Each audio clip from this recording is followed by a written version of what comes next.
የሆነ ነገሮች ሲደርሱባችሁ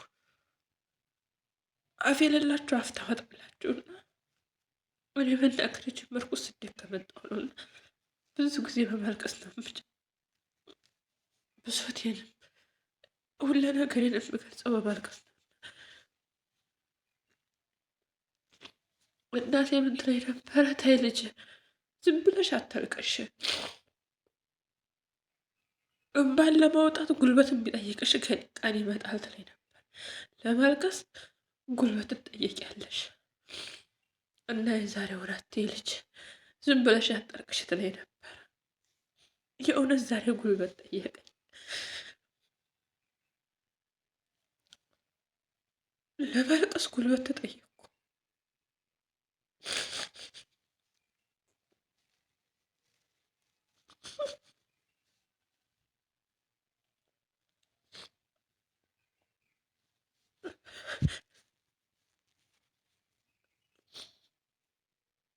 እልኝ ውድና የተከበራችሁ የፎዚ ዩቲዩብ ተከታታዮች እንደምን አላችሁ? እኔ በጣም ሰላም ነኝ።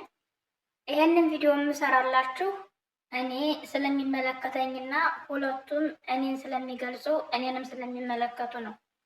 አንደኛው እኔም ሴት ስለሆንኩ ሴት እስከሆንኩ ድረስ በሴቶች ላይ የሚደርሰው ጥቃት ሁሉ እኔ ላይ እንደደረሰ ነው የምቆጥረው።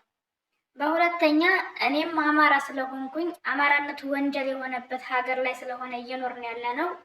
እኔም ኢትዮጵያ ምድር ላይ ቢሆን አማራ የሚከፍለው ሁሉ የአማራ ሴቶች የሚከፍሉት የሚጠጡት ጽዋ ሁሉ እኔ ጋር እንደሚደርስ ስለማውቀው ነው።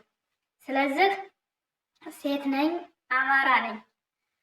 ይህ ኢቢኤስ ላይ ተለጥፎ የነበረው ቪዲዮ ወይም ደግሞ ተጭኖ የነበረው ቪዲዮ እህታችን ብርቱካን የተናገረችው ሁላችንንም ይወክላል፣ ሁላችንንም ይነካል፣ ህዝብ ነው።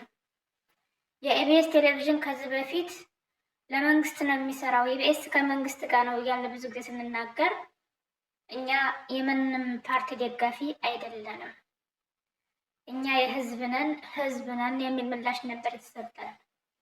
ሳይዋጥልን ጉሮራችን ላይ እየተንከባለለ ተቀብለነው ተቀምጠን ነበረ።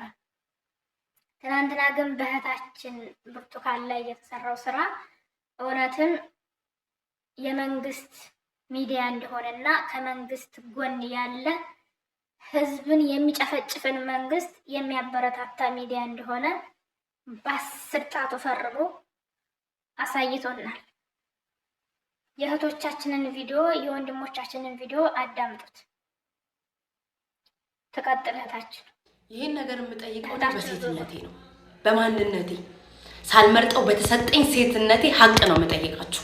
ኢቢኤስ ላይ የአንዲት የእህታችን በጣም አሰቃቂ የሆነ ተሞክሮ ወይም የህይወት ታሪኳ ያለፈችበት ቻሌንጅ ቀርቧል።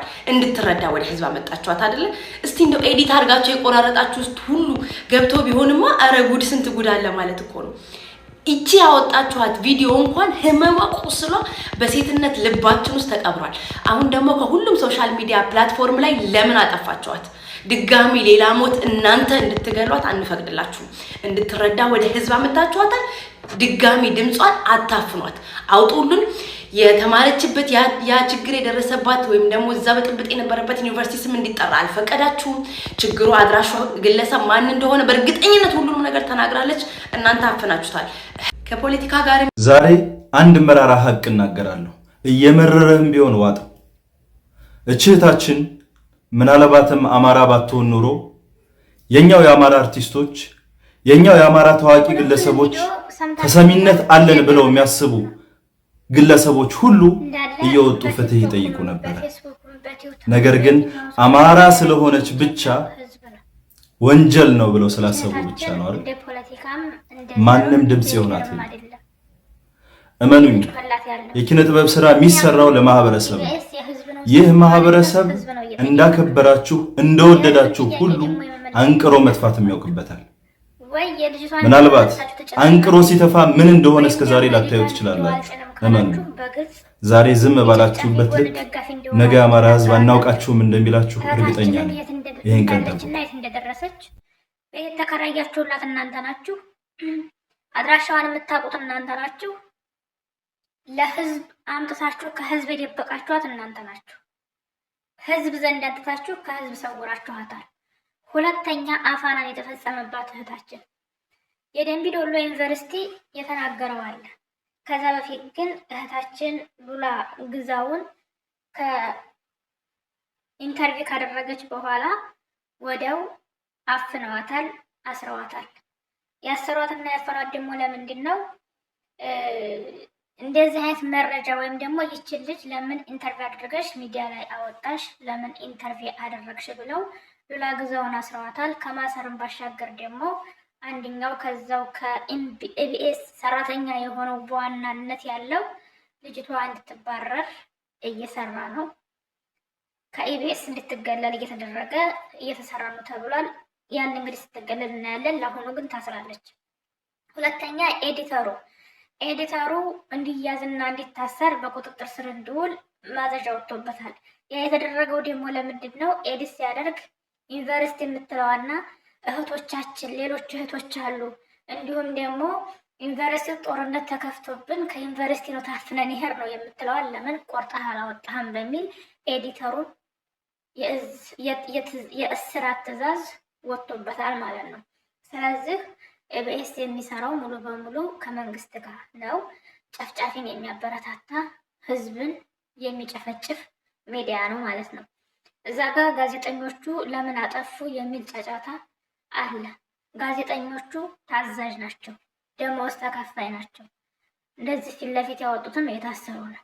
ስለዚህ ሙሉ በሙሉ ኢቢኤስን ሰብስክራይብ አድርጋችሁ የምትከታተሉ የኢትዮጵያ ህዝብ በሙሉ 1 ሚሊዮን ምናምን ህዝብ አላችሁ። እናንተ አንሰብስክራይብ ያደረጋችሁ ካልወጣችሁ የጨፍጫፊ ደጋፊ ነን ማለት ነው ሁላችንም። ሌላው ፈስ ያለበት ላይ አይችልም እንደተባለው ሁሉ የደምቢ ዶሎ ዩኒቨርሲቲ ያወጣው መግለጫ አለ።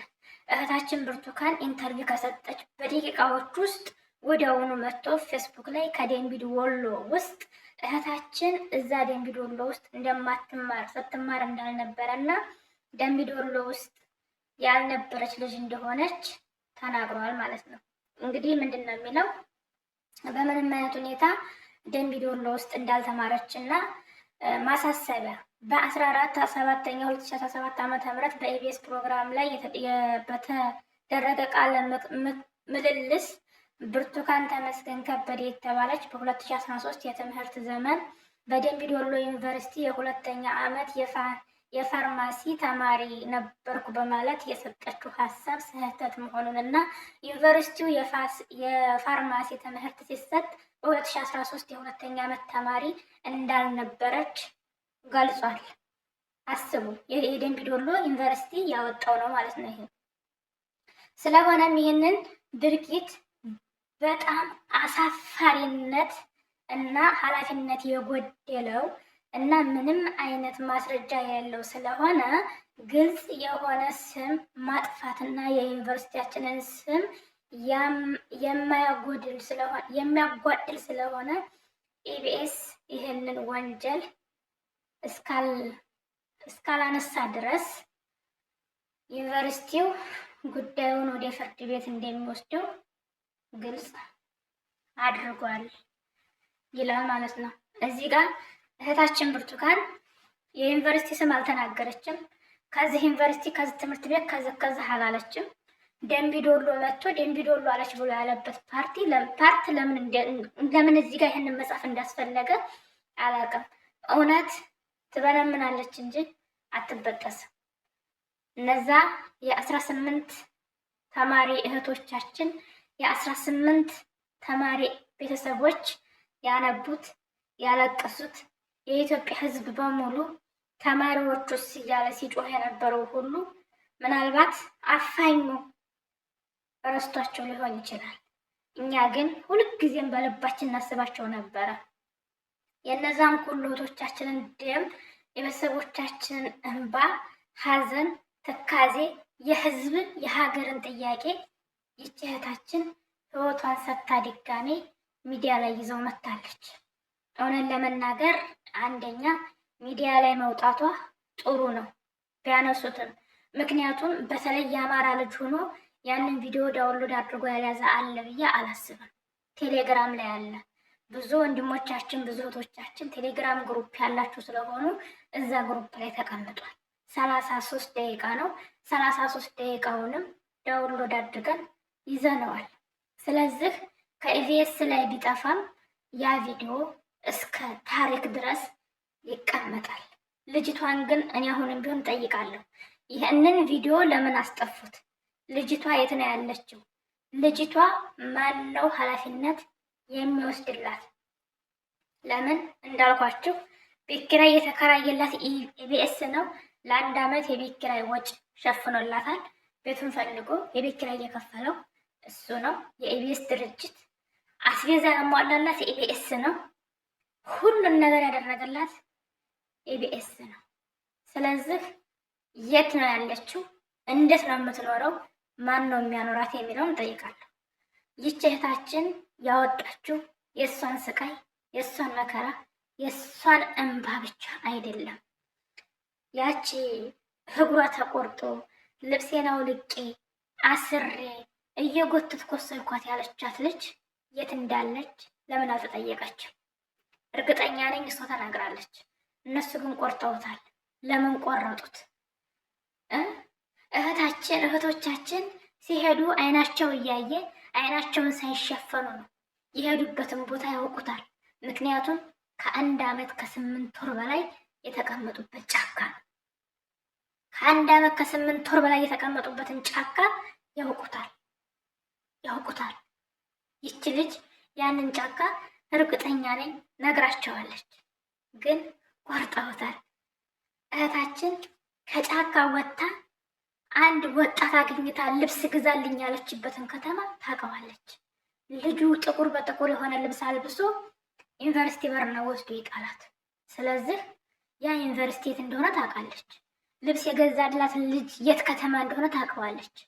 በዛ ከተማ ደግሞ ያለ ጫካ ይታወቃል ማለት ነው። ልጅቷ ተናግራለች፣ እነሱ ግን ቆራርጠውታል። ስለዚህ ጥያቄያችን ልጅቷ የት ናት? ለምንስ ተነሳ? ኢቢኤስ የህዝብ ነህ የመንግስት? ግልጽ እንዲሆንልኝ እፈልጋለሁ። ምክንያቱም እጅግ በጣም ልጅቷ ከዛ ከጠፉት ተማሪዎች ውስጥ የነበረች ናት። እንዳለችው በርካታ ሬሳ ከጎኔ ወድቆ ነበረ። ያንን ግን መቁጠርም ማየትም አልችልም። ምክንያቱም ከደፈሩኝ እየተፈራረቁ ከደፈሩኝ በኋላ ራሴን ስስት በእንጨት ነበር ሲጎረጉሩኝ የነበረው ነው ያለችው። 6 ቀን ሙሉ ደም ፈሷታል። ጭንቅላቷንም መተዋታል። በደረቀ ቢላ ነው ጭንቅላቷን የላጯት ፀጉሯን።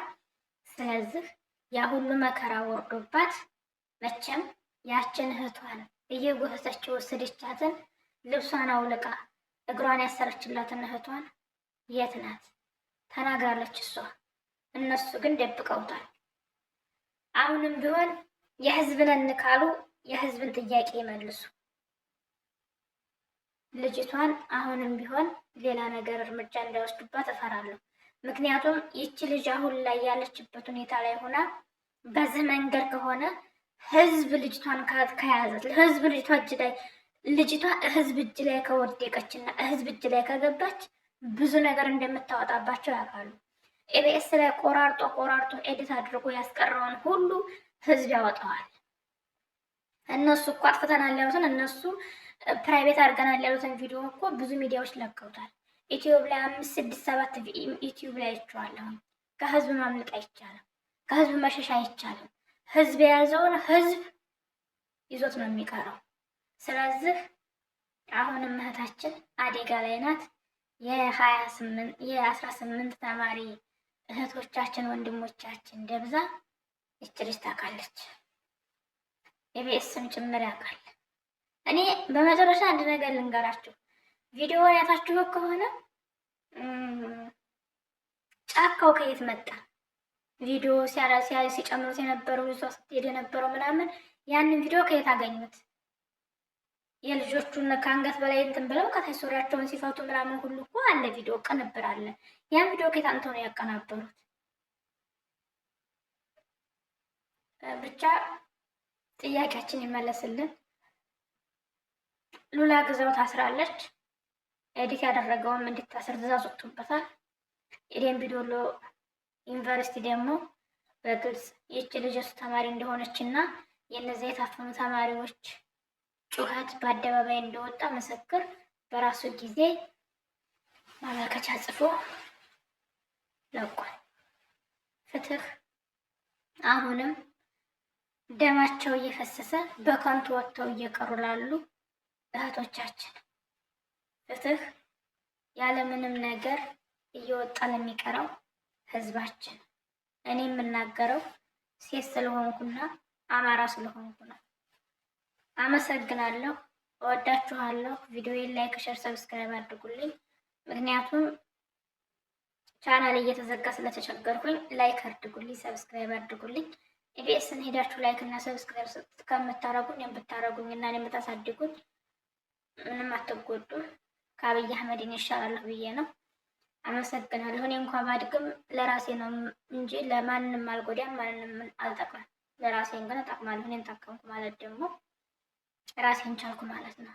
አንድ ሀገር ሸክም ከመሆን ዳናችሁ ማለት ነው። ስለዚህ ሰብስክራይብ አድርጉኝ። አሁንም ቢሆን የእህቶቻችን ድምፅ እየወጣ እህታችን ቪዲዮ መልሶ ይጫን፣ ፕራይቬት እና ያደረጉት ፐብሊክ ያድርጉ።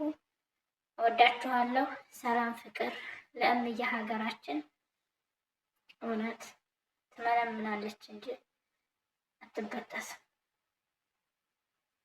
በ5 ዓመቱ የታፈነ ጩኸት ፈነዳ። ሀይ ጊዜ እኮ ጥሩ ነው።